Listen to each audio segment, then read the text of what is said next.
Hi అండి, good evening. Welcome to my channel series ideas one vlog. ఈ వ్లాగ్లో ఈరోజు తొలి ఏకాదశి ఫెస్టివల్ ఉంది కదా, అదే వీడియో నేను అప్లోడ్ చేస్తున్నాను. మీరు కూడా చూసేయండి. ఇక్కడ ముందుగా నేను రంగోలీ అనేది వేశాను. నేను ఇక్కడ 9 చుక్కలు అలాగే 3 వచ్చే వరకు రంగోలీ అనేది పెట్టేశాను. చాలా సింపుల్ అండ్ ఈజీ రంగోలీ అండి.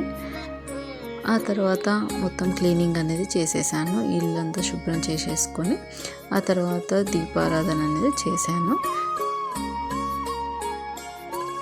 ఇక్కడ నేను రవ్వ కేసరి అనేది చేస్తున్నాను నైవేద్యానికి. ముందుగా నెయ్యి అనేది పోసుకున్నాక ఇక్కడ మామూలు ఉప్మా రవ్వ అనేది వేసుకున్నాను. ఆ తర్వాత ఇది కొద్దిగా వేగనివ్వాలి, ఒక 10 to 15 minutes. ఆ తర్వాత మనం ఏ గ్లాస్ తోటి అయితే రవ్వ తీసుకున్నామో అదే గ్లాస్తో మనం 4 గ్లాస్ వాటర్ అనేది తీసుకోవాలి. వాటిని స్టవ్ మీద పెట్టుకొని మరగనిచ్చుకోవాలండి. ఆ తర్వాత నేను ఇక్కడ కిస్మిస్ అలాగే జీడిపప్పు వీటన్నింటి కూడా తీసుకున్నాను.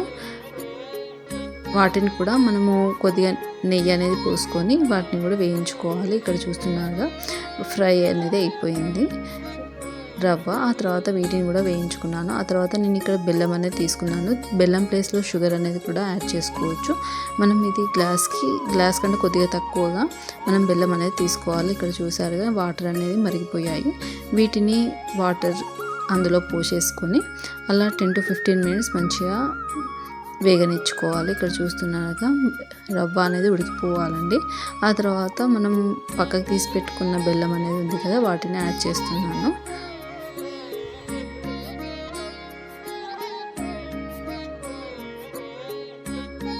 ఆ తర్వాత కొద్దిగా యాలకుల పొడి అలాగే మనం వేయించి పెట్టుకున్న జీడిపప్పు అండ్ కిస్మిస్ వీటన్నింటిని కూడా వేసేసుకోవాలి. అంతేనండి, రెడీ.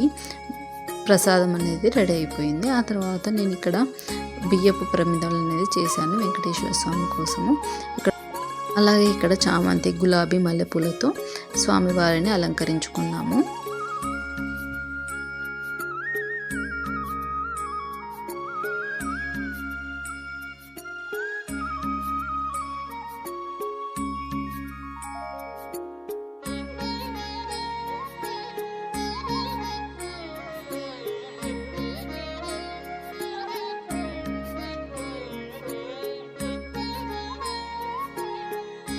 ఇక్కడ పూల అలంకరణ తర్వాత దీపారాధన అనేది చేసేసాము.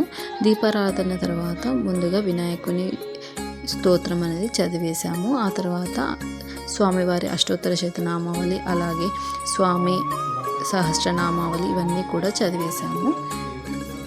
ఇక్కడ మీరు కూడా చూసేయండి.